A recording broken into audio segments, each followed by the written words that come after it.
Bonjour à toutes et à tous. Je me présente Jennifer Pesan, coordonnatrice du service de la formation à la Fédération québécoise des municipalités.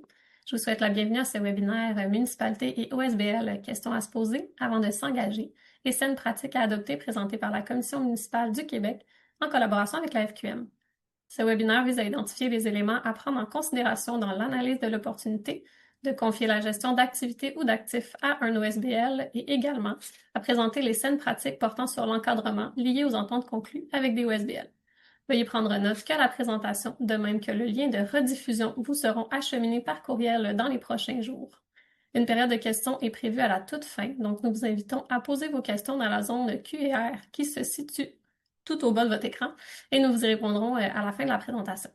Je cède maintenant la parole à Mme Ève Joseph, chargée de projet en audit à la Commission municipale du Québec. Bon webinaire! Merci Jennifer. Bonjour à tous, je me présente Ève Joseph. Je suis chargée de projet en audit pour la vice-présidence à la vérification et je suis accompagnée de Caroline Roberge, avocate à la direction des enquêtes et des poursuites en intégrité, toutes deux de la Commission municipale du Québec. Nous vous remercions de l'opportunité offerte de venir présenter le présent webinaire Municipalité et OSBL, questions à se poser avant de s'engager et saines pratiques à adopter.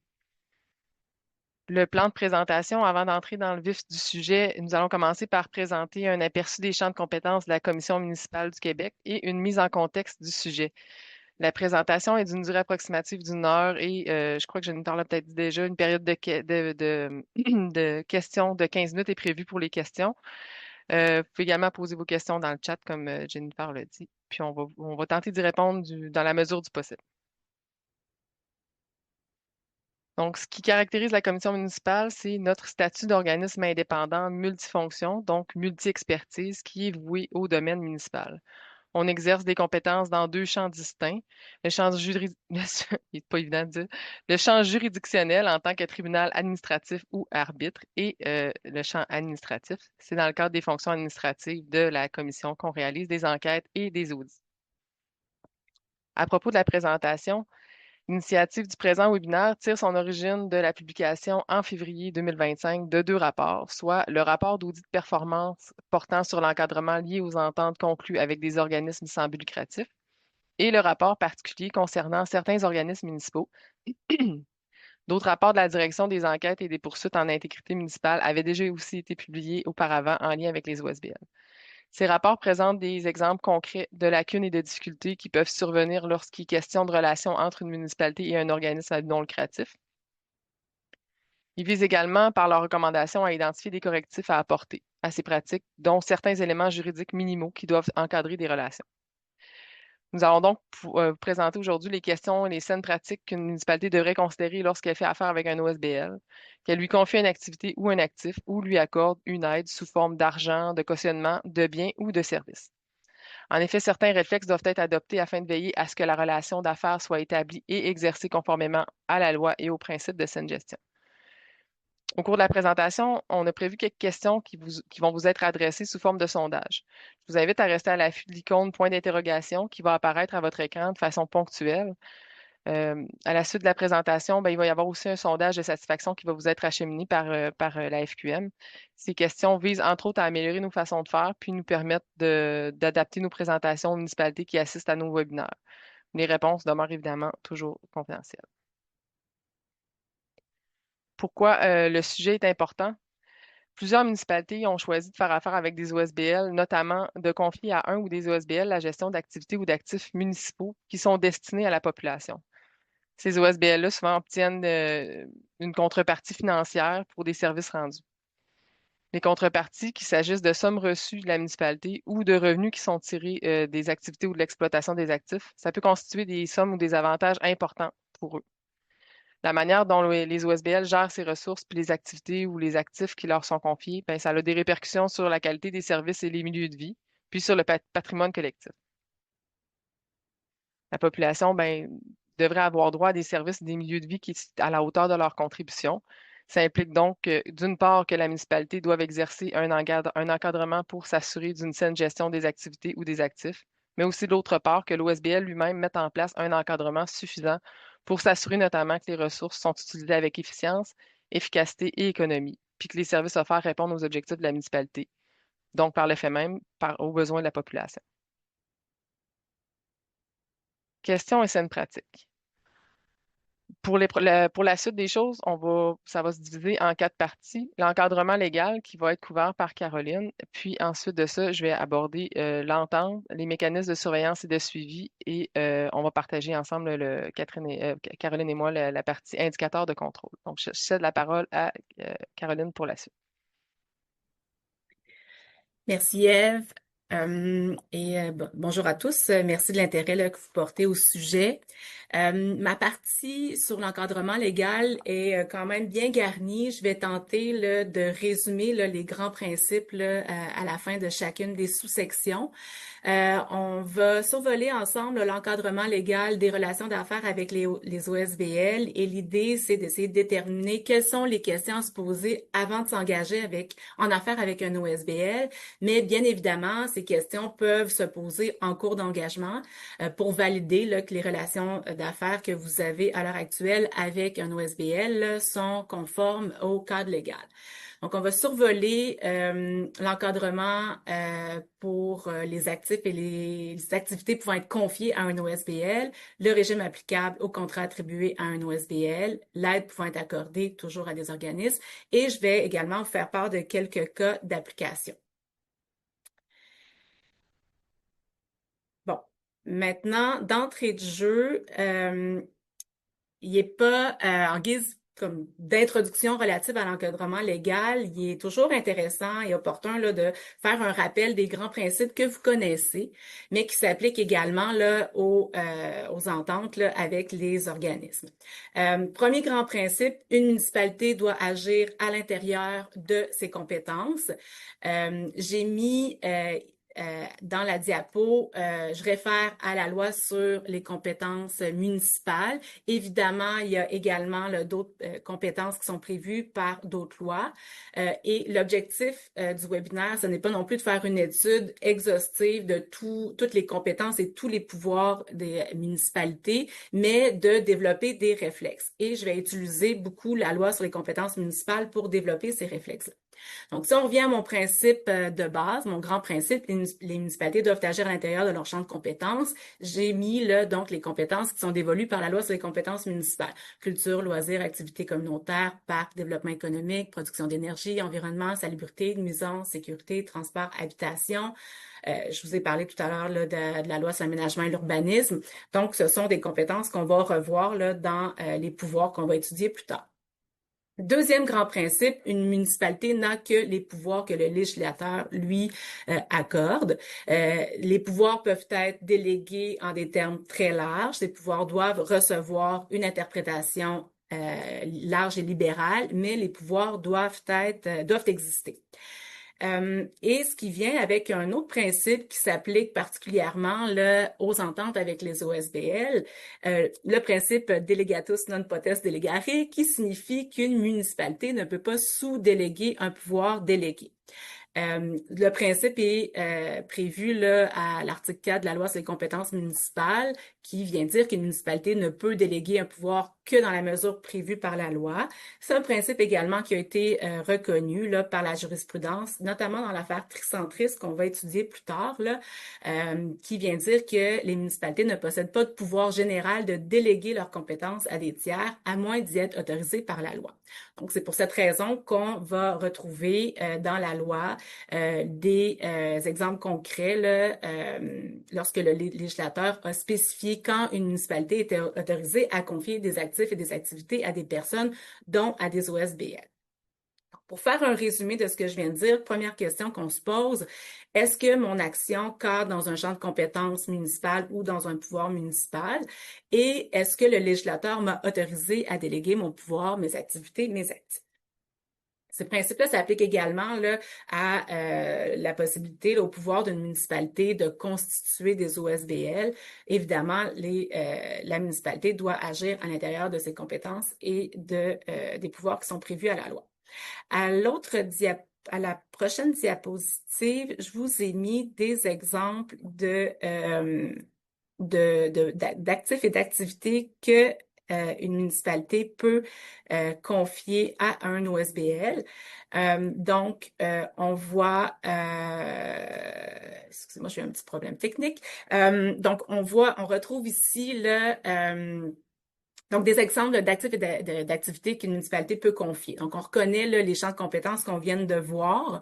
On peut confier l'organisation, la gestion d'activités culturelles et loisirs, promotion industrielle, commerciale ou touristique. On peut confier l'organisation et la gestion d'activités de protection de l'environnement. Ensuite, on voit la sécurité, on voit parcs, activités culturelles, activités récréatives communautaires, développement économique, matières visuelles. Donc, ce sont tous là, des actifs et des activités qu'une municipalité peut confier à un OSBL. Et je réitère que l'objectif n'est pas de faire une étude exhaustive, là, mais de développer les bons réflexes, d'aller retrouver dans la loi l'habilitation expresse de confier l'actif ou l'activité à l'OSBL. Maintenant, prochaine diapo qui dit comment on confie une activité ou un actif. Ça se fait par contrat. Et je vous ai mis, pour illustrer mon propos, là, je vous ai mis l'article 7.1 de la loi sur les compétences municipales. Je vais la lire avec vous. Toute municipalité locale peut confier à une personne l'exploitation de ses parcs ou de ses équipements ou lieux destinés à la pratique d'activités culturelles, récréatives ou communautaires. Tout contrat visé au premier alinéa peut également prévoir que la personne assure le financement des travaux effectués en vertu du contrat, etc. Donc, ce que je voulais illustrer, c'est que lorsqu'une municipalité confie à une personne une activité, un actif, elle le fait par contrat. Et maintenant, qui dit contrat dit processus contractuel et on doit alors se poser les mêmes questions qu'on se pose lorsqu'on attribue un autre type de contrat, c'est-à-dire quelle est la procédure applicable. À la prochaine diapo, contrairement à ce qu'on pourrait penser, les règles d'attribution de contrat s'appliquent aux contrats avec les organismes, les OSBL.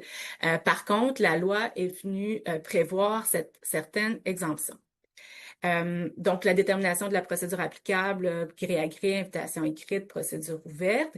Et je vous ai mis des exemples qui sont tirés là, de dispositions du Code municipal et de la loi sur les cités et villes qui ont été abrogées depuis l'adoption de la nouvelle loi sur les contrats des organismes municipaux. Il va y avoir un règlement d'application qui devrait être publié sous peu, mais il n'est pas encore publié. Donc, en principe, on devrait retrouver ces mêmes exemptions-là. Mais encore une fois, de toute manière, l'idée, là, c'est de développer des réflexes. Donc, dans le cas des OSBL, il y avait, et fort probablement qu'il y aura la même exemption, là, une exemption de tout contrat de service avec un OSBL. Donc, tous les contrats de service avec un OSBL sont exemptés de l'application des règles d'attribution de contrat, c'est-à-dire qu'on peut octroyer un contrat de gré à gré, et il y avait une exception à l'exception, c'est-à-dire les contrats visant les matières résiduelles. Également, les autres exceptions là, qui s'appliquent aux contrats là, généralement exemptés. Je vous ai mis l'exemple de contrats reliés au domaine artistique ou culturel. Ce que ça veut dire, c'est qu'un contrat on peut accorder un contrat de gré à gré à un organisme, à un OSBL, tout contrat là, relié au domaine artistique ou culturel. Donc, on retient que les règles d'attribution de contrat s'appliquent, mais qu'il peut y avoir des exemptions législatives expresses. Et s'il n'y en a pas, ce sont les règles usuelles qui s'appliquent. Maintenant, l'autre diapositive. Donc là, on vient de voir rapidement, j'en conviens, les pouvoirs municipaux là, de déléguer ou de confier des actifs ou des activités à un organisme. La loi prévoit également la possibilité pour une municipalité d'accorder des aides à des OSBL, mais également là, à d'autres personnes. La loi sur les compétences municipales accorde un pouvoir général de fournir toute aide appropriée à l'intérieur de ses champs de compétences. Donc, c'est le pouvoir de l'article 90. Toute aide appropriée, ça peut être une subvention, fourniture de services ou de biens, de crédit de taxes, etc.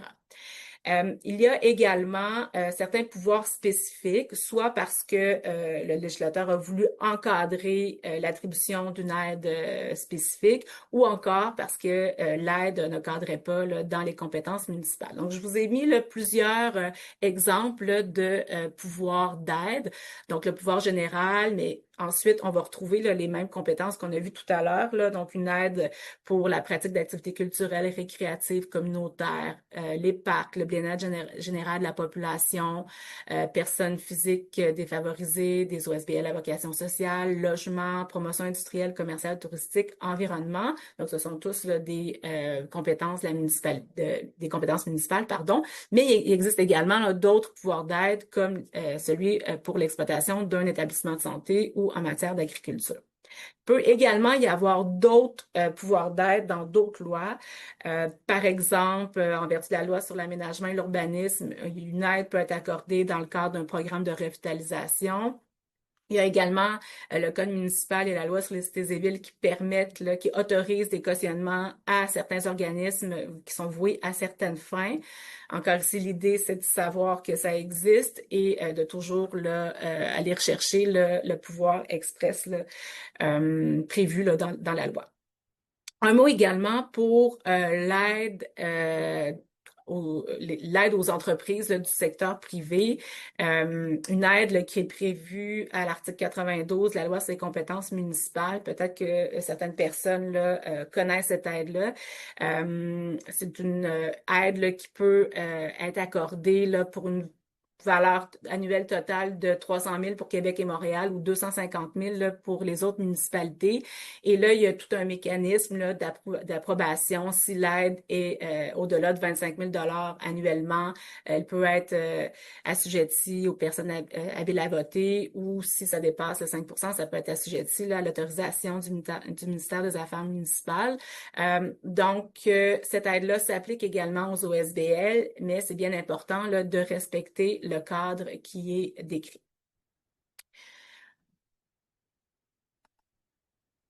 Maintenant, donc l'autre diapo. Donc, on vient de voir qu'il y a que les municipalités bénéficient d'un pouvoir général d'aide, d'accorder une aide, là, un pouvoir général d'aide, là, mais on a également la loi sur l'interdiction des subventions municipales. Donc, ça peut à première vue apparaître contradictoire. On a un pouvoir général d'aide, mais on a une interdiction de subventions municipales. Il y a heureusement un moyen de concilier ces deux principes. Je vous ai mis à la diapo la loi dans son entièreté. Pour ceux qui ne connaissaient pas la loi sur l'interdiction des subventions municipales, ça fait partie d'une des lois les plus courtes du Québec. Je vais la parcourir rapidement avec vous. Donc, d'une part, nonobstant toute disposition contraire ou incompatible dans une loi générale ou spéciale. Ça veut dire que la loi sur l'interdiction de subventions municipales prévaut sur toutes les autres lois. Une municipalité ne peut ni directement venir en aide à un établissement industriel ou commercial autrement que de la façon prévue à la loi sur les immeubles industriels municipaux. Ça veut dire ce que la loi sur l'interdiction des subventions municipales vient faire, c'est d'interdire l'aide aux établissements industriels ou commerciaux et non aux autres types d'établissements. Et on va voir par la suite là, qu'est-ce que constitue un établissement industriel ou commercial. Et on voit aussi qu'il y a déjà des exceptions, celles prévues à la loi sur les immeubles industriels municipaux, mais il y aura également d'autres exceptions qu'on va voir. Et la loi là, sur la liste, là, avec de son petit nom, là, prévoit également des formes d'aide. Une aide municipale, ça peut être de souscrire à des actions, de donner, prêter de l'argent en valeur ou en donnant la jouissance de la propriété, en garantissant par endossement ou autrement une somme d'argent empruntée ou en accordant une exemption de taxes à un établissement industriel. Et toute aide qui est accordée en contravention avec la loi sur l'interdiction des subventions municipales est passible de nullité avec les conséquences que ça peut impliquer. Donc, ce qu'il faut retenir, c'est que malgré son nom, la loi sur l'interdiction de subventions municipales interdit l'aide uniquement aux établissements industriels et commerciaux et non aux autres entreprises ou aux autres OSBL. Et il y existe également des exceptions. Donc, ce qui nous amènerait à la première question. on se rappelle là, qu'on est dans un webinaire qui concerne les organismes sans but lucratif. Et la question que je vous pose, c'est qu'est-ce qu'un organisme sans but lucratif est assujetti à la loi sur l'interdiction de subventions municipales alors que cette loi s'applique aux établissements industriels et commerciaux?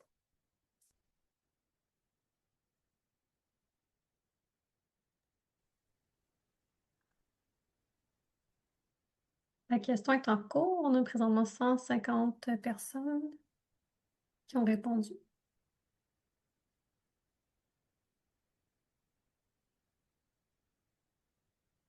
Qu'on peut mettre fin au sondage?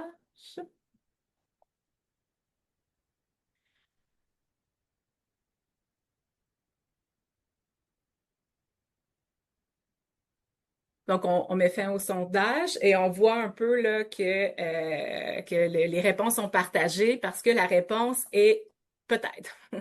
Donc, c'est ni oui ni non. En fait, ça m'amène à la prochaine diapo. La réponse vient de l'affaire Bixi, Ville de Montréal contre Litwing Boyajian, une décision de la Cour d'appel de 2019. Je pense qu'on a encore le partage. Avez-vous encore le partage? Donc, dans cette affaire-là, ce que la Cour d'appel est venue dire, c'est qu'au-delà du statut juridique de l'organisme, il faut tenir compte de la nature de l'activité économique exercée par l'organisme. Si l'activité économique est commerciale ou industrielle, l'aide sera interdite sous réserve de la loi sur les immeubles industriels municipaux. Et la Cour d'appel est venue donner un exemple d'un établissement, de ce que pourrait être un établissement, en fait, elle est venue donner une définition, pardon, d'un établissement commercial, endroit où l'on propose la vente ou l'achat de marchandises et tout endroit où l'on offre des services. Donc, à prime abord, ça pourrait être assez large et j'ai mis des exemples, dépanneurs, restaurants, quincailleries, garages pourraient être des établissements commerciaux. Mais par contre, il faut bien recadrer là, ce principe-là dans l'affaire Bixi. L'affaire Bixi, c'est quand même un cas d'espèce. La Ville avait fait un prêt de 35 millions à Bixi. Bixi avait deux volets, Bixi Montréal et Bixi International. Et Bixi International, son objectif, en fond, il avait été mis en place pour faire des profits pour financer Bixi Montréal. Et la Cour a déterminé que, ce faisant, Bixi est un établissement commercial considérant le volet international et, en conséquence, le prêt de la Ville constitue une aide financière illégale. Donc, ce qu'on retient, c'est qu'une municipalité ne peut venir en aide à un OSBL commercial, à un établissement, pardon, commercial ou industriel, mais il y aura évidemment plein d'exceptions. Donc, retenez que si votre OSBL exerce des activités commerciales ou industrielles, c'est bien important de valider que si la loi sur l'interdiction des subventions municipales s'applique ou non.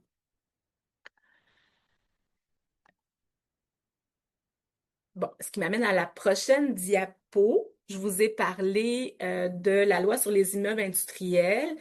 Donc, c'est une première exception à l'application de la loi sur l'interdiction des subventions. Et ce que prévoit l'article 6.1 de la loi sur les immeubles industriels municipaux, la LIM, en gros, ça permet de cautionner ou de subventionner un organisme à but non lucratif pour trois choses. L'exploitation, la construction, la transformation d'un bâtiment industriel locatif et pas pour autre chose.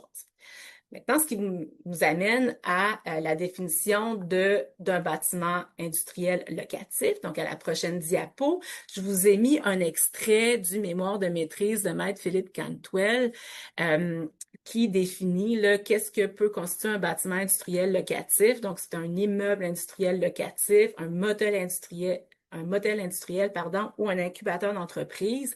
Et l'objectif, c'est que ces bâtiments servent à mettre des locaux à la disposition des petites et moyennes entreprises afin d'améliorer les chances de survie des PME en favorisant leur démarrage.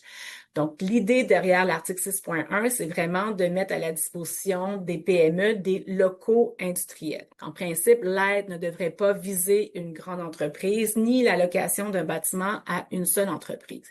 Ce qui m'amène à vous parler à la prochaine diapo du rapport d'enquête de la DEPIM concernant la ville de Shawinigan de 2022.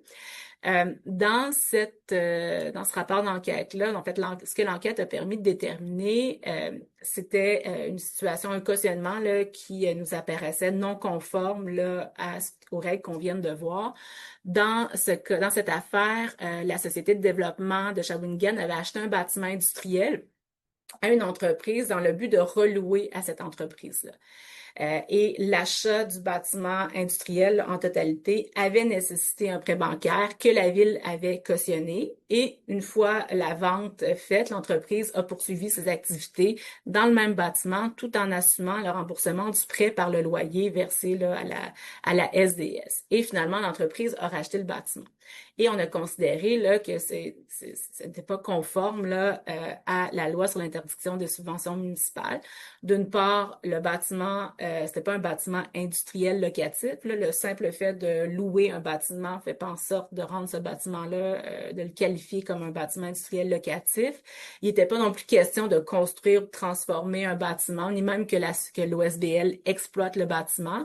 Et finalement, on avait utilisé le mécanisme pour faire indirectement ce que la ville n'avait pas le droit de faire directement, c'est-à-dire d'apporter une aide là, à l'entreprise privée. Parce que de cette manière, l'entreprise privée a pu obtenir là, des liquidités. Donc, elle a fait indirectement la ville a fait indirectement ce qu'elle n'avait pas le droit de faire directement.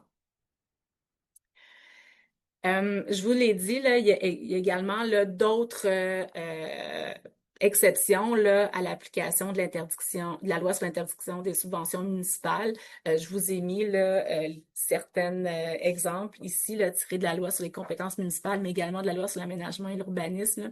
Donc, que ce soit un organisme, peut-être une aide là, accordée à un OSBL ou à une personne là, pour toute autre personne là, pour un marché public, centre des congrès ou de foire, pourrait être exempté là, de l'application de la loi sur l'interdiction des subventions municipales, mais également là, à l'OSBL qui fournit un soutien technique à une entreprise privée, à une coopérative de solidarité à certaines conditions. Il y a également là, certains pouvoirs d'aide pour les artistes et en matière d'environnement.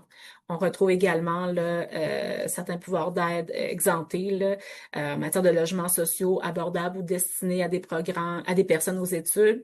Puis un programme de revitalisation aussi en vertu de la loi sur l'aménagement et l'urbanisme, ainsi que la fameuse là, aide de l'article 92.1 là, que je vous ai parlé tout à l'heure, le 25 000 assujettis aux personnes habiles à voter, là, ou parfois même à l'autorisation de la ministre, pardon.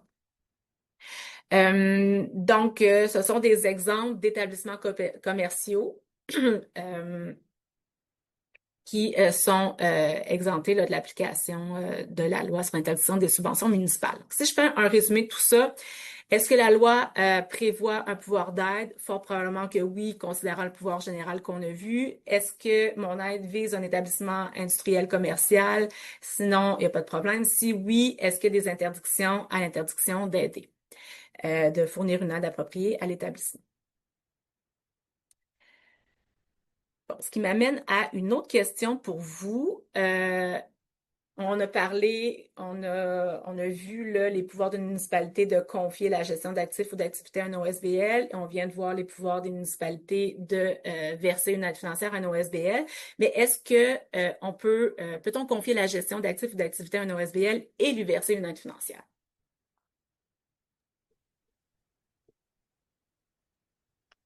Le sondage est lancé. On est présentement à 130 personnes.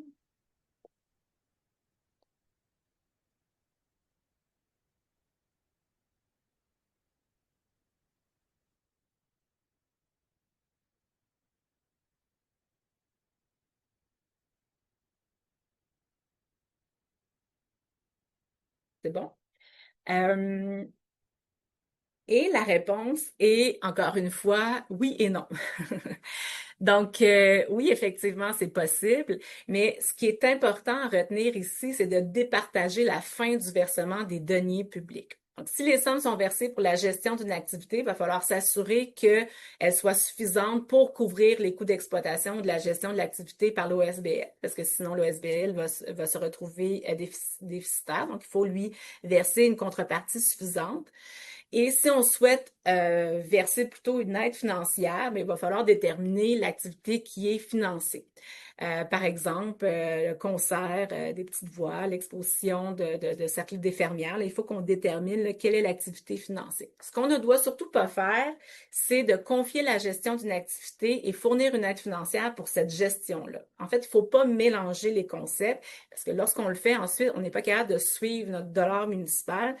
Et comme on vient de le voir, on voit que l'encadrement pour la gestion d'une activité, puis l'encadrement pour une aide financière diffèrent. Donc, ça devient compliqué par la suite là, de s'assurer là, du cadre légal. Mais c'est pas interdit de le faire. On pourrait le faire. Là. Il existe des OSBL à qui on peut confier des actifs ou des activités et leur verser une aide financière. L'important, c'est d'être capable de départager tout ça. Et parfois, c'est peut-être difficile de déterminer est-ce que je suis dans un cadre contractuel ou je suis plutôt dans un cadre d'aide financière. Et je vais vous parler de certaines pistes de réflexion, là, bien humblement, qui sont peut-être simplistes, là, mais c'est peut-être des pistes de réflexion là, pour vous. Donc, lorsqu'on est en matière de gestion contractuelle, normalement, l'idée de confier l'actif ou l'activité devrait venir de la municipalité, puisque la municipalité le ferait pour répondre à un besoin de la municipalité. Donc, la municipalité s'adresse à un organisme pour lui demander ou constitue un organisme pour lui confier des actifs ou des activités. Alors que lorsqu'on est en matière d'aide financière, ce serait plutôt l'organisme qui viendrait cogner à la porte de la municipalité pour obtenir là, une aide financière, idéalement dans le cadre d'un programme et pour une activité précise.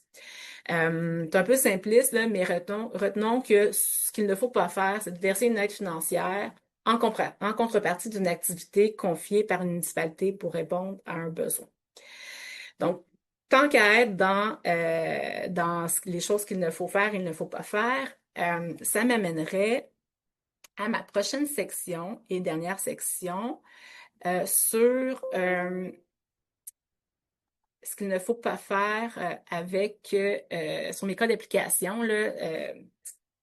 En fait, ce qui est reconnu, c'est qu'une municipalité ne peut pas, par le biais d'un OSBL, s'arroger des pouvoirs dont elle ne dispose pas, ni accomplir directement ce que la loi ne lui permet pas de faire directement. Donc, on ne peut pas faire indirectement ce que la loi ne nous permet pas de faire directement. Et j'ai 3 cas d'application que je vais vous présenter. Premièrement, l'affaire Pincourt, décision de la Cour d'appel de 2013. Dans cette affaire-là, c'était le cas où la Ville avait utilisé un OSBL à titre de mécanisme juridique pour construire un aréna parce qu'elle voulait éviter de devoir solliciter un emprunt soumis à l'autorisation du MAMAJ. Et je vous explique, la Ville de Pincourt était dans une situation financière peu reluisante. Elle avait une dette de plus de 5 millions, un taux de taxation très élevé. Et dans un effort pour promouvoir le développement de son territoire, elle a eu l'idée de construire un aréna. Mais comme sa situation financière était un peu reluisante, elle ne pouvait pas solliciter un emprunt pour financer le projet. L'emprunt n'aurait probablement pas été autorisé. Donc, elle a eu l'idée de créer un OSBL qui deviendrait d'abord le propriétaire de l'aréna et qui supporterait l'emprunt. Et après 5 ans, la Ville rachèterait le tout et elle espérait avoir une meilleure santé financière qui lui aurait permis là, d'emprunter là, pour pouvoir racheter le bâtiment. L'OSBL, donc, cogne à la porte d'une institution financière pour obtenir un emprunt et, sans grande surprise, l'institution financière lui a demandé des garanties et la Ville a offert là, une garantie de location de 3500 heures de glace par année, donc plus de 9 heures par jour, pour un revenu annuel de 730 000 $. Donc là, ça permettait à l'OSBL d'avoir un revenu et ça réconfortait l'institution financière. Et là, je vous épargne des détails, mais finalement, tout ne s'est pas passé comme ça devait se passer. D'autres municipalités qui étaient dans le projet se sont retirées et la ville s'est aperçue qu'elle ne pouvait pas honorer son engagement de location de glace et de fournir là, le revenu annuel. Et la ville décide de provoquer la faillite de l'OSBL. Et encore une fois, l'idée, c'était en fait, elle était convaincue qu'elle pouvait se soustraire à ses engagements. Elle s'est dit, bon, ben, on va initier une procédure de vente pour non-paiement de taxes et récupérer les meubles. Mais finalement, tout ne s'est pas, n'a pas été la même conclusion à laquelle la Cour est arrivée. En fait, ce que la Cour est venue dire dans cette affaire-là, c'est que dans les faits, la Ville avait le contrôle de l'OSBL dans toutes les décisions.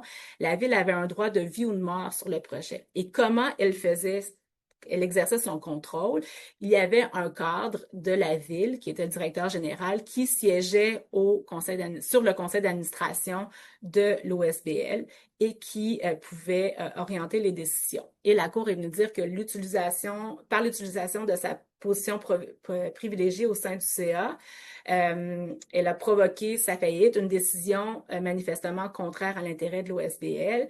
Un tel comportement de la part d'un organisme public est déplorable et inacceptable et engage sa responsabilité contractuelle. Donc, la Ville a été condamnée à payer plus de 3 millions, mais également dont 1 million qui a été elle a été condamnée solidairement avec 2 administrateurs de l'OSBL, dont le DGA de la Ville.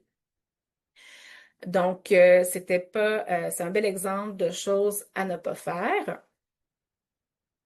Deuxième cas d'application, l'affaire Tricentris. À la prochaine diapo, cette situation, ce cas-là était à la prochaine diapo. Donc, dans cette affaire, on avait utilisé un OSBL pour octroyer des contrats de gré à gré et se soustraire aux autorisations et approbations requises. Pour la petite histoire, des municipalités s'étaient rassemblées sous le chapeau d'un OSBL pour exercer leurs compétences en matière de gestion de matières résiduelles et ce faisant, ont pu, par l'intermédiaire de l'OSBL qui s'appelait Tricentris, il a changé de nom, là, mais on va retenir là, pour les fins d'exercice Tricentris, elles ont pu octroyer des contrats de gré à gré, notamment pour la construction du centre de tri de Gatineau, au coût de 12 millions de dollars quand même. Et elle a également pu financer le coût de certains projets sans obtenir les autorisations préalables ministérielles, l'autorisation ministérielle, ni même devoir soumettre le règlement d'emprunt au processus d'approbation référendaire. Et ce que la Cour d'appel est venue dire, c'est que, comme je l'ai dit tout à l'heure, il n'y a pas de pouvoir général de déléguer l'exercice de compétences à moins d'y être autorisé par la loi et seulement dans les limites spécifiées.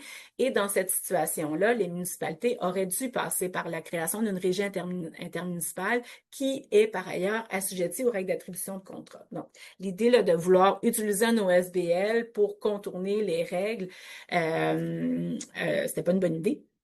La Cour d'appel a conclu à la nullité des contrats avec Tricentris avec les conséquences que vous pouvez imaginer.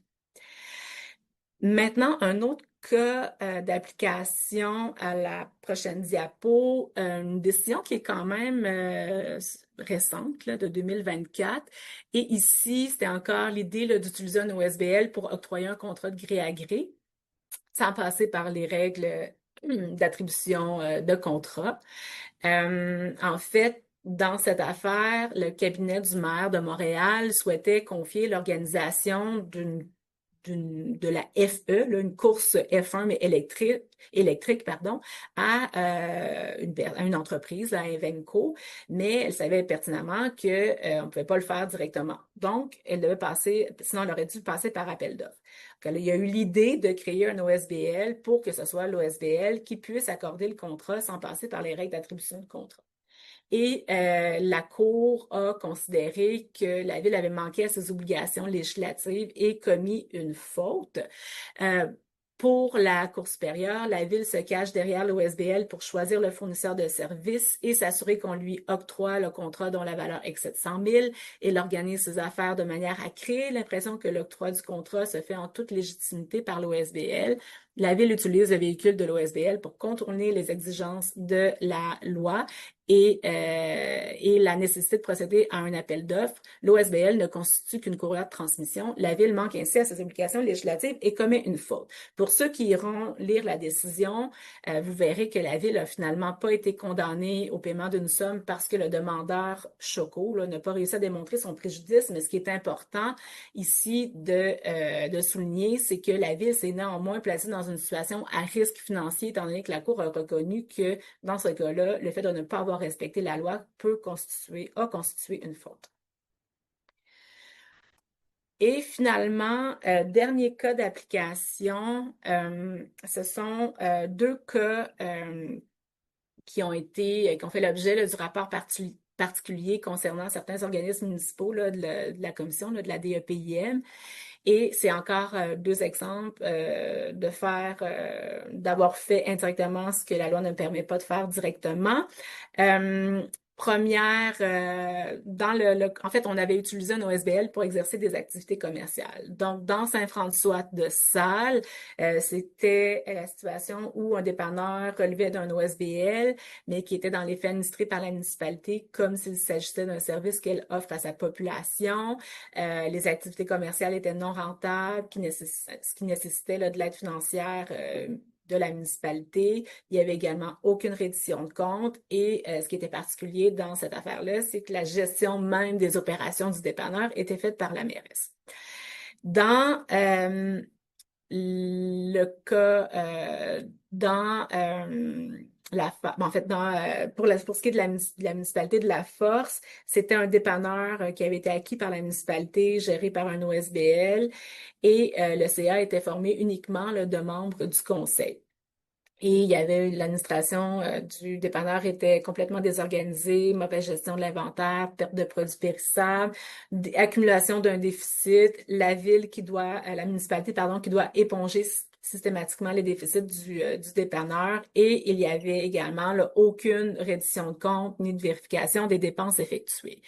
Et eu égard là, à ces deux situations, nos recommandations étaient d'une part de valider avec les conseillers juridiques la conformité des aides financières accordées aux dépanneurs, mais également d'établir des ententes claires avec l'OSBL traitant des rôles, les responsabilités et des mécanismes de reddition de compte. Ce qui me permet de faire un lien et d'introduire là, la partie là, de ma collègue Ève.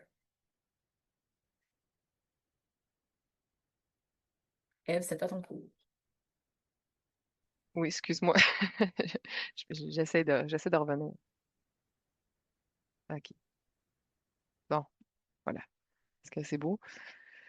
Donc, question se situe où ce qu'on en est à présent. On a plus que la moitié de la présentation de fait, là. Puis, on a tantôt, on a parlé, bon, on avait l'encadrement légal, l'entente, les mécanismes de surveillance et de suivi, puis les indicateurs de contrôle. On a la première partie de fait. Mais comme je vous dis, on a plus que la moitié de fait jusqu'à présent. D'abord, je tiens quand même à mentionner que dans le cadre de l'audit que nous, on a fait, qu'on a réalisé, puis sur lequel on va baser le reste de la présentation, on n'a pas abordé le sujet des aides, seulement celui des ententes par lesquelles une municipalité confie la gestion d'une activité ou d'un actif à un OSBL. La suite de la présentation abordera donc pas les saines pratiques spécifiques à la gestion des aides que peuvent fournir une municipalité à un OSBL. Prochaine diapositive. La décision d'externaliser la gestion d'une activité ou d'un actif municipal devrait être prise en connaissance de cause, puis s'appuyer sur l'objectif de créer une valeur ajoutée pour la municipalité, puis ultimement pour la population. Pour apprécier plus justement la pertinence et la viabilité d'un projet de collaboration avec un OSBL, la municipalité devrait s'assurer de faire une analyse objective des besoins, des bénéfices recherchés pour la population, des risques et des coûts projetés. En gros, pour quelles raisons on donnerait cette gestion-là à contrat? Qu'est-ce qu'on y gagne exactement? Qu'est-ce qu'on pourrait y perdre? Puis combien ça coûterait? Particulièrement parce que la collaboration entre la municipalité et l'OSBL implique des ressources publiques, la relation d'affaires devrait être définie dans un contrat formel. Bon, Caroline en a parlé tout à l'heure. Mais à partir de maintenant, on va l'appeler l'entente, mais ça demeure quand même un contrat.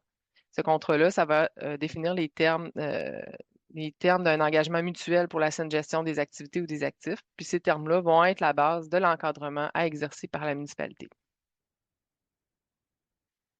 Plus précisément, l'entente devrait énoncer de manière concrète son ou ses objets, puis pourquoi les dispositions habilitantes, par exemple, excusez-moi. Plus précisément, l'entente devrait énoncer, je vais juste enlever un petit truc.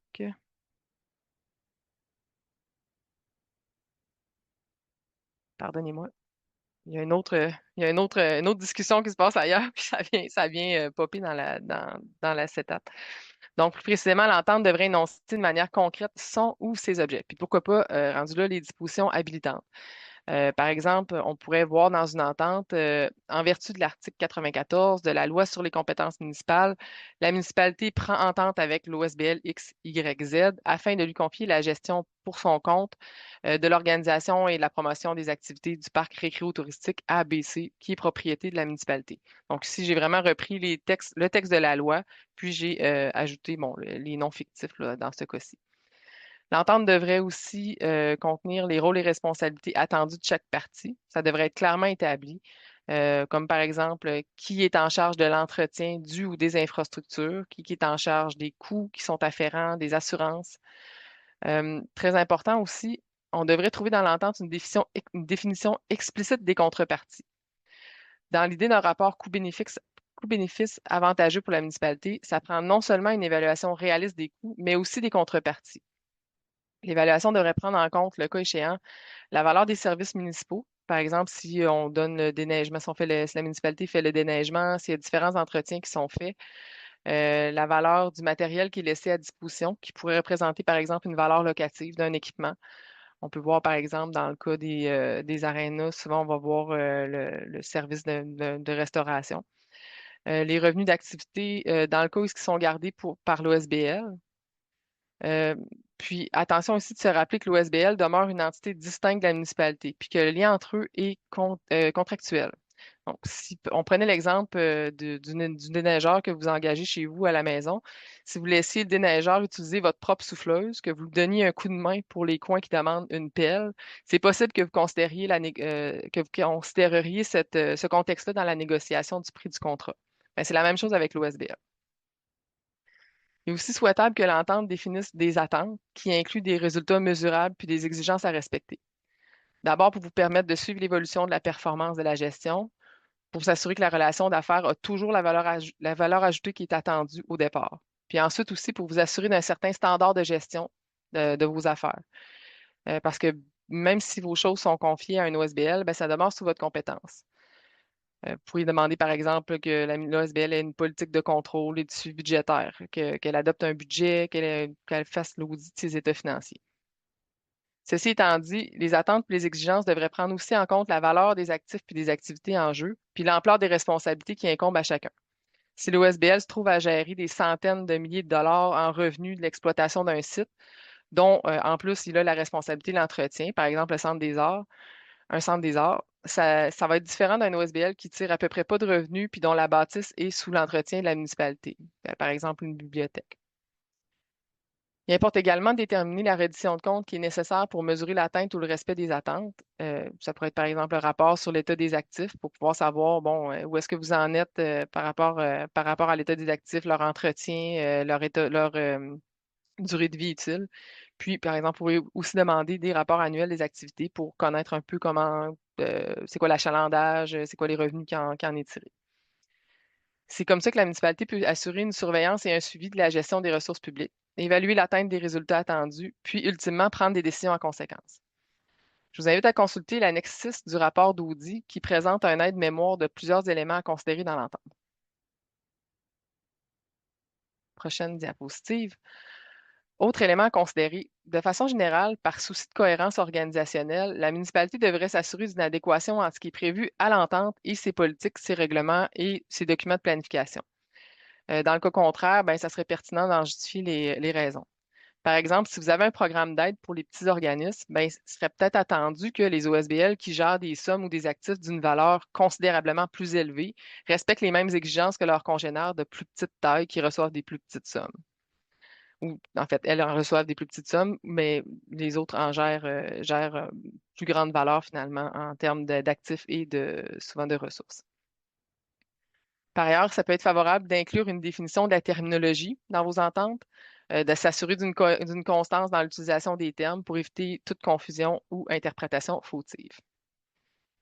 Une attention particulière devrait aussi être portée pour que l'entente soit complète et claire, c'est-à-dire qu'elle reflète précisément la relation entre la municipalité et l'OSBL. Par exemple, lors de notre mission, on a vu que dans une des ententes, la municipalité, on pouvait lire dans l'entente, la municipalité s'attend à ce que l'OSBL voit à prendre les moyens nécessaires pour faire évoluer de façon rentable l'activité confiée. Cependant, quand on l'entente un peu plus loin, l'entente, elle ne spécifiait pas d'attente claire à l'égard des moyens qui devaient être pris pour faire évoluer de façon rentable l'activité confiée, ce qui aurait été quand même important. D'autant plus que la même entente mentionnait aussi que les pertes sont de la responsabilité de la municipalité. Donc, il y a une certaine incohérence entre les deux éléments ici qui sont dans l'entente à deux emplacements différents. Pour éviter cela, ben, ça peut être fortement recommandé, en fait, de faire une révision par une ressource juridique, notamment pour s'assurer de la conformité législative puis des clauses de l'entente, puis éviter les incohérences et des ambiguïtés comme on en a relevé quelques-unes là, pendant la mission. Cette révision doit non seulement considérer l'entente en soi, mais prendre en considération l'ensemble de la relation avec l'OSBL. Tantôt, Caroline, elle a parlé du fait d'avoir des ententes par rapport aux aides financières, puis des ententes par rapport au fait de confier la gestion d'un actif ou d'une activité à un OSBL. Ben, dans ce cas-ci, c'est important justement de prendre en considération l'ensemble de relations pour être sûr que qu'est-ce qu'on énonce dans une entente soit lié et définisse bien les fins de cette entente-là. Par exemple, on a vu dans la mission une entente qui énonçait des termes pour la gestion de revenus, alors que dans une autre entente concernant la gestion de ces mêmes revenus-là, on présentait des dispositions très différentes. Donc, c'est probablement une meilleure révision juridique ou même une meilleure révision tout court aurait pu permettre de s'assurer de prendre en compte l'ensemble de la relation avec l'OSBL puis éviter ce type d'incohérence-là. De manière plus globale, ça peut être judicieux pour la municipalité de se doter d'un cadre formel qui définit des directives pour mener à bien le processus d'élaboration des ententes, y compris le renouvellement et le processus de suivi de celle-ci. Fait que ça pourrait être, par exemple, le contenu obligatoire d'une entente, les rôles et responsabilités. Donc, à qui on donne la responsabilité? Ben, souvent, on va voir que ça va être le gestionnaire d'un service, du service dont le secteur est attribuable au secteur d'activité de l'OSBL. Ces cadres formels-là pourraient aussi avoir des procédures énoncer c'est quoi les procédures de surveillance et de suivi qui sont attendues pour chacune des relations avec des OSBL. C'est important que ce cadre-là soit endossé par la direction générale puis qu'il soit connu et appliqué par l'ensemble des parties prenantes de la municipalité. Ça peut être une façon de bonifier le bon vieux, on renouvelle avec toujours les mêmes ententes, on fait juste changer les dates, là. Puis des fois, c'est dans ce moment-là que quand il y a des erreurs, ben, les erreurs se reproduisent d'une année à l'autre. Puis en ayant un cadre formel, à ce moment-là, on peut se permettre d'avoir des lignes directrices pour s'assurer d'avoir des ententes qui sont bien montées. Donc, on a une question ici. Qu'est-ce qui est le plus négligé dans les ententes conclues avec des OSBL à qui votre municipalité a confié des actifs ou des activités? A. La définition claire des rôles et des responsabilités des parties. B. Des attentes incluant des résultats mesurables et des exigences à respecter. C. Des exigences en matière de reddition de comptes. Puis D. La révision juridique. La question est lancée. On est présentement à 60.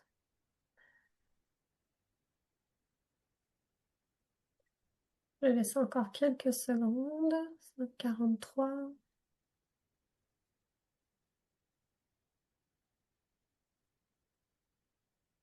Donc, c'est assez partagé. On voit une petite préférence pour les attentes incluant des résultats mesurables et des exigences à respecter.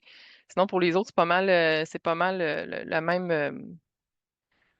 le même niveau de réponse. Ben, en fait, le même nombre de personnes qui ont pu répondre. Je vais arrêter le partage.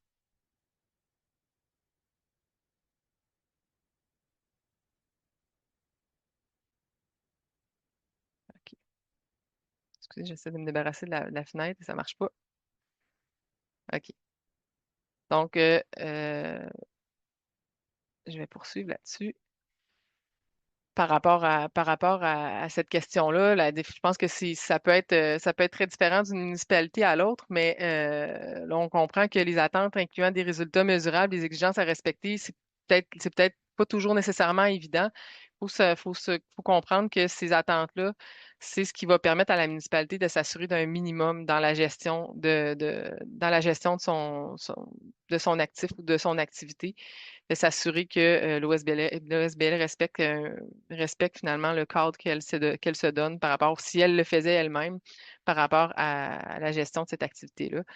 Je pense que ça peut être aussi important là, par rapport à la définition claire des rôles et des responsabilités, de s'assurer aussi que ça soit bien défini, les exigences en matière d'érédition de compte. On va continuer un peu là-dessus, voir un peu quelles implications ça peut avoir aussi dans le suivi de l'entente pour s'assurer que tout se passe conformément aux attentes de la municipalité.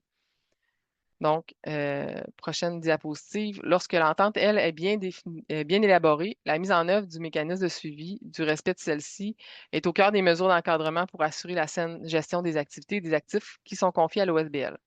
Ça permet d'évaluer concrètement le respect de l'entente, l'atteinte des objectifs, la performance de l'OSBL, mais aussi dans le temps de favoriser l'amélioration continue de la collaboration entre la municipalité et celui-ci. Un petit rappel concernant la définition de ce que c'est un OSBL. L'OSBL, c'est une personne morale qui est formée par un groupement de personnes physiques dont l'objectif est la conduite d'une mission qui ne vise pas à dégager des profits pour l'enrichissement d'individus. L'OSBL, ça demeure une entité juridique distincte de ses membres, qui a des droits puis des pouvoirs et qui doit assumer des obligations. Donc, c'est important de distinguer l'OSBL de la municipalité. C'est quand même quelque chose qui, surtout quand on compte plusieurs représentants municipaux sur le CA, des fois, ça peut arriver qu'il peut avoir faire attention de ne pas tomber dans ce qu'on appelle l'organisme de façade, là. Les affaires de l'OSBL doivent être administrées par un conseil d'administration qui est composé d'au moins 3 administrateurs. En vertu de la loi, l'administrateur doit agir avec prudence, diligence, honnêteté et loyauté. L'administrateur doit mettre au premier plan l'intérêt de l'OSBL. Donc, si vous êtes sur un conseil d'administration, même si on vous a délégué là, même si on vous a nommé comme étant, le premier intérêt, c'est l'OSBL en tant qu'administrateur, puis s'engager à titre personnel. Une personne morale ne peut pas être administratrice au sein d'un conseil d'administration. Par conséquent, un représentant municipal qui est administrateur d'un OSBL, ben, s'y engage à titre personnel, malgré le fait que c'est le conseil municipal qui l'a désigné pour représenter la municipalité. Pour la prochaine diapositive, on a voulu vous présenter de façon simplifiée les principaux liens entre une municipalité et un OSBL qui s'est vu confier la gestion d'une activité ou d'un actif. Le conseil municipal puis le conseil d'administration, c'est les instances décisionnelles, puis généralement, c'est eux qui vont conclure une entente pour encadrer la relation d'affaires entre les deux entités. C'est l'administration de l'OSBL et celui de la municipalité, eux, sont concrètement impliqués dans le suivi de l'entente, dans la gestion des activités et des actifs confiés. Chacune des administrations rend compte à son conseil. Euh, voilà. Alors, une prochaine question. Dans votre municipalité, la responsabilité du suivi des ententes est attribuée à l'élu qui siège au conseil d'administration de l'OSBL, au directeur général, au responsable du service municipal lié à l'activité ou à l'actif confié, à la personne la plus engagée dans la mission de l'OSBL ou à une autre personne.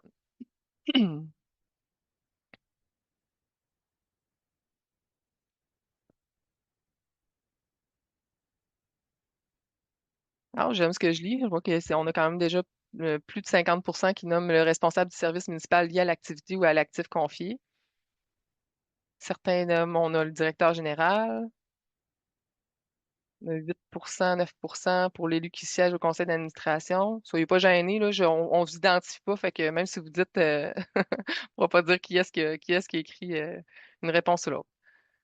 OK, on est à 167 personnes. On a un 50% pour le responsable du service municipal, puis on a 36 pour le directeur général. On a quelques pourcentages, là, une autre personne, une personne plus engagée, puis élue. OK, je vais partager les résultats.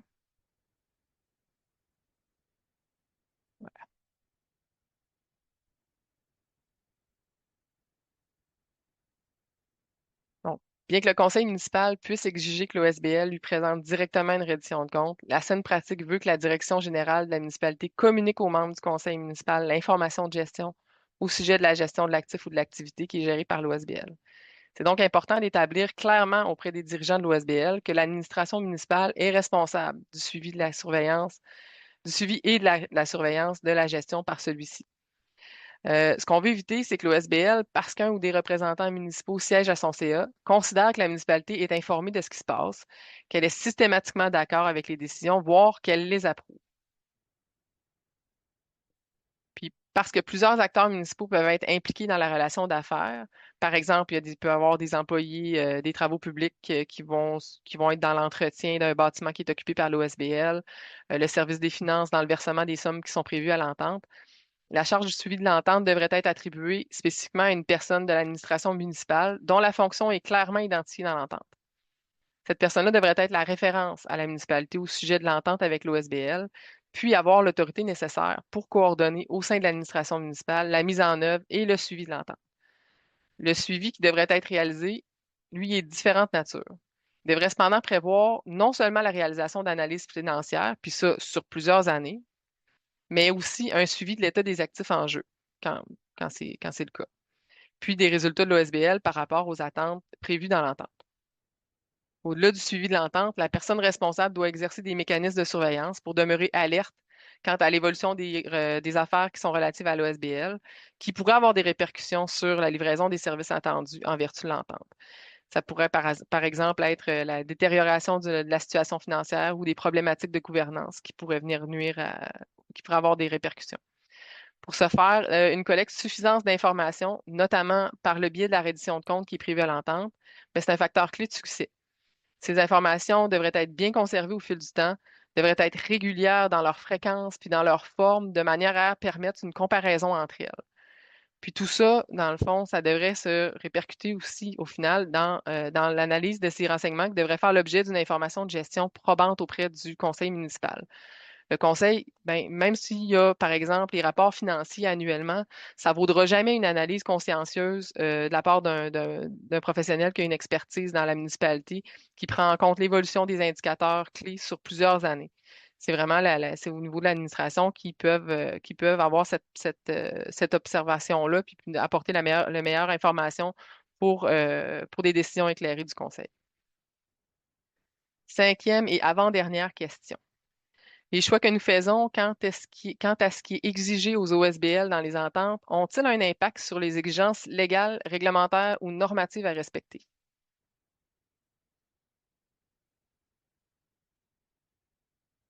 Est-ce qu'on a lancé la question? Oui, OK. Donc, les choix que nous faisons quant à ce qui est exigé aux OSBL dans les ententes ont-ils un impact sur les exigences légales, réglementaires, normatives à respecter?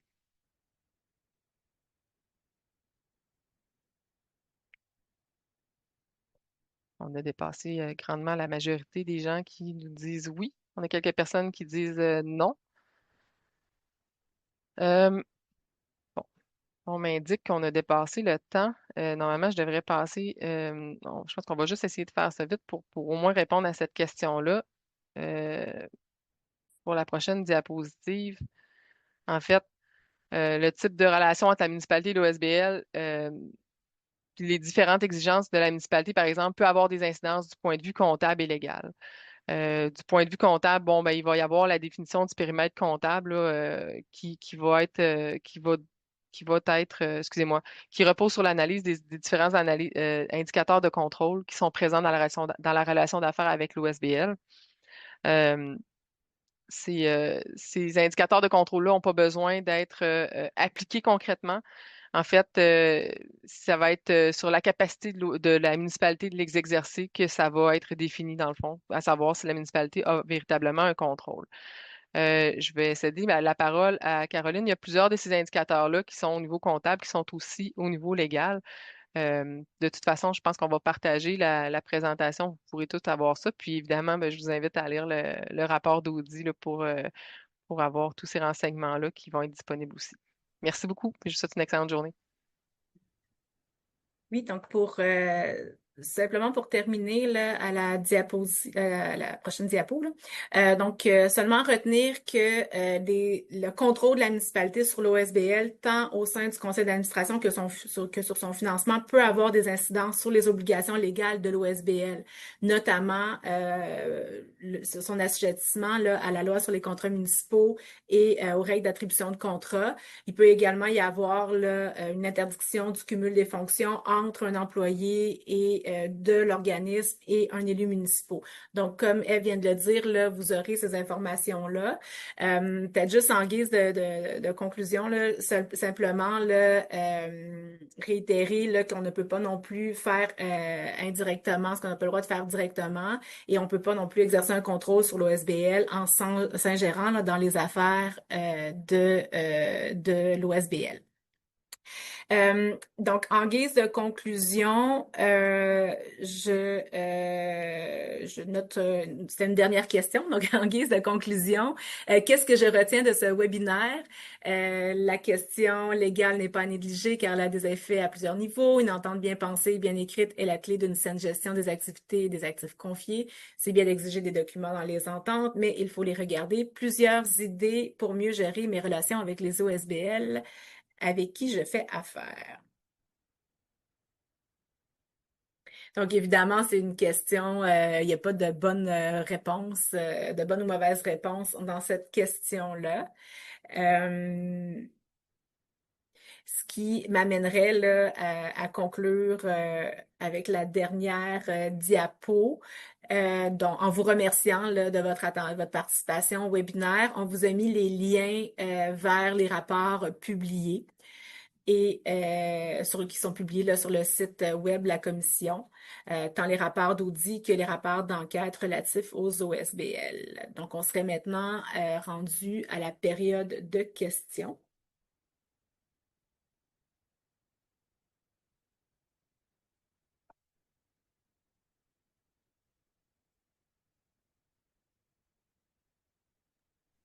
Peut-être, je sais pas, on peut peut-être regarder un peu les questions. Il y a une question qui revient, Caroline, au niveau des, est-ce que les règles qui s'appliquent aux OSBL s'appliquent aussi aux coopératives? Là, évidemment, on a parlé de plusieurs règles là, depuis le début de la présentation. C'est sûr que c'est peut-être pas nécessairement évident de mentionner à quoi on réfère exactement, là, mais Caroline, je sais pas si tu es à l'aise de répondre à cette. En fait, ça dépend. Donc, les grands principes vont s'appliquer tant aux OSBL qu'aux coopératives, sauf que vous allez pouvoir voir dans la loi là, qu'il y a certaines exceptions pour les coopératives et c'est bien défini. Donc, il y a pas de bonne réponse là, pour cette question-là. Euh, Peut-être je répondrai à la question, est-ce que le conseil d'administration d'un OSBL peut être composé des élus municipaux et du DGGT? Là, je ne sais pas que veut dire le DGGT. Dans les faits, ben, il faut juste se poser la question là, à ce moment-là, est-ce que l'OSBL est toujours distinct de la municipalité? Techniquement, dans la scène pratique, là, l'OSBL devrait au moins avoir des acteurs là, impliqués dans le domaine d'activité de l'OSBL en soi. Donc, ma réponse, ça serait se poser la question si le CA est entièrement composé d'élus et d'acteurs municipaux, est-ce que c'est vraiment un OSBL qui est distinct de la municipalité? Ouais, ça me permettrait aussi de revenir sur un peu la dernière partie qu'on a un peu escamotée, là, mais lorsque le conseil d'administration est composé majoritairement de membres du conseil, ça peut avoir des implications là, sur des implications pour l'OSBL qui peut être assujetti notamment à la loi sur les contrats des organismes municipaux. À faire attention, là, c'est pas interdit, mais ça peut avoir des implications là, pour l'OSBL.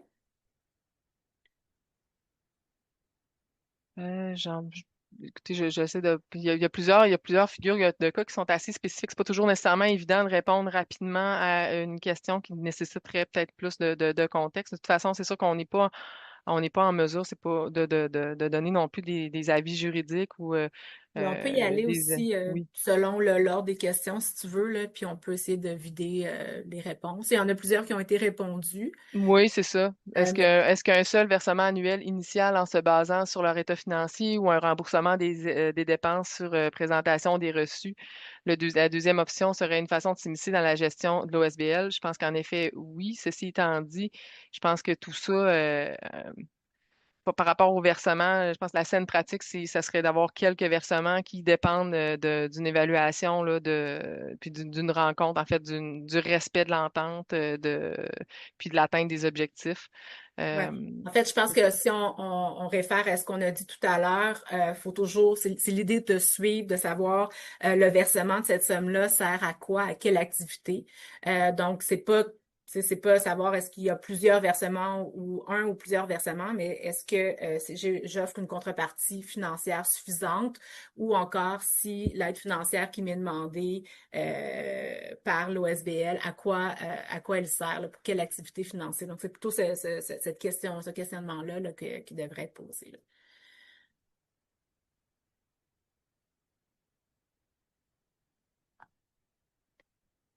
Pour la question spécifique sur la SPCA, je la laisserai de côté, là, c'est quand même assez technique. Euh, Ensuite, est-ce que c'est différent si l'OSBL est sous notre périmètre comptable? Euh, Ça, je sais pas, Eve, si tu veux expliquer là, c'est quoi l'impact là, pour un OSBL de faire partie du périmètre comptable d'une municipalité? Moi, je pense qu'on l'a bien, tu as énoncé un peu l'histoire dans la dernière diapositive, on énonce là, les répercussions que peuvent avoir le niveau de contrôle, dont le fait d'être dans le périmètre comptable sur l'application de différentes dispositions législatives. C'est à ce moment-là que le périmètre comptable devient important, ce qui ne va pas nécessairement éluder le reste des indicateurs de contrôle qui peuvent individuellement ou selon plusieurs indicateurs amener aussi d'autres dispositions législatives ou normatives à s'appliquer à ce moment-là.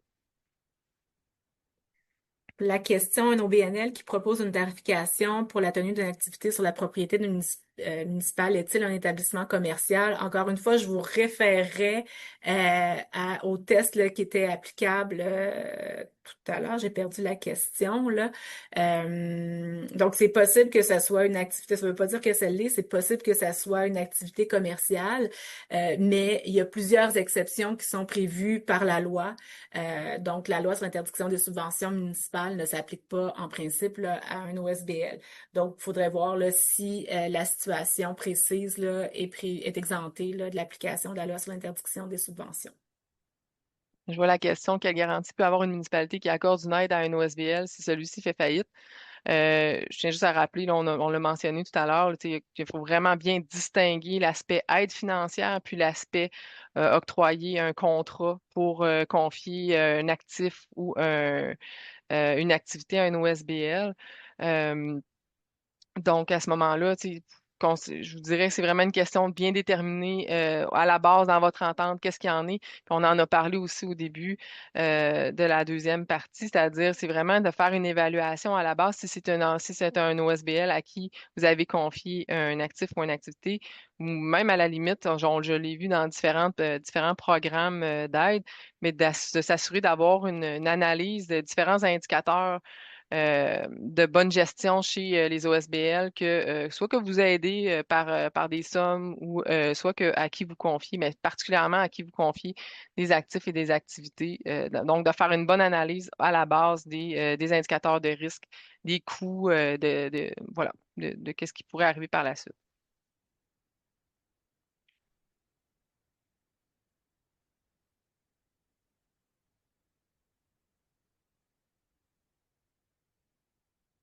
Je Il y a vois le temps plusieurs qui questions. file. Oui, c'est ça. Ouais. Je ne sais pas si vous voulez faire un petit mot de la fin ou quoi que ce soit pour terminer et conclure. Ben, en fait, peut-être qu'une fois, je ne sais pas quand ça sera fermé, si on y a encore accès, peut-être à ce moment-là, on pourra essayer d'y répondre par écrit quelques-unes.